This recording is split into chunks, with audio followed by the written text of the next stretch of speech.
دوستو drama serial احسان فراموش اب ڈیسائیسو فیز میں داخل ہو رہا ہے۔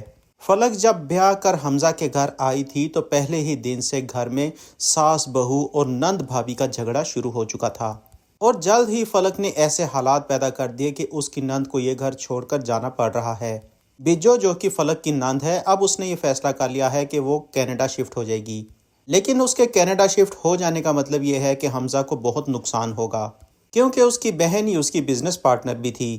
یوں تو وہ ایک بہت ہی سٹرونگ عورت تھی، ایک بزنس کو چلا رہی تھی اور بہت ہی سمجھداری سے سارے معاملات کو نپٹا رہی تھی، لیکن فلک کے آتے ہی اس کے سامنے ڈھیر ہو گئی، کیونکہ ایک باعزت آدمی بے شرم آدمی کا مقابلہ کیسے کر سکتا ہے؟ کیونکہ کہتے ہیں نا کہ آپ دو لوگوں کا کچھ نہیں بگاڑ سکتے، ایک وہ جو دریا کے دوسری طرف کھڑا آپ کو چڑھا رہا ہو، اور دوسرا وہ جو آپ کے منہ پر جھوٹ بول دے۔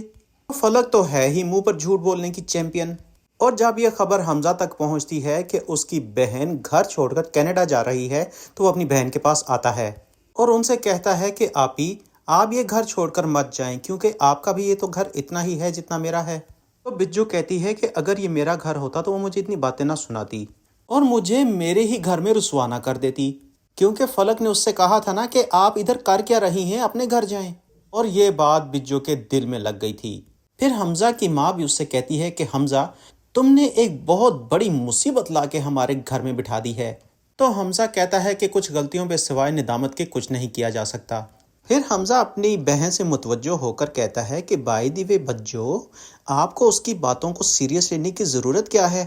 وہ تو ہے ہی بیوقوف اور بہت ہی نان سیریس۔ اور ناظرین، ڈراموں میں جو ہوتا ہے پھر وہی ہوا، یعنی کہ یہ باتیں حمزہ کی بیوی فلک نے سن لیں۔ ویسے یہ ڈراموں میں ہی ہوتا ہے کہ ہر اہم بات اوپن کی جا رہی ہوتی ہے تاکہ جس کے متعلق بات کر رہے ہوں وہ سن لے۔ اور دوسرا ناظرین، یہ بجو کیا نک نیم ہوا؟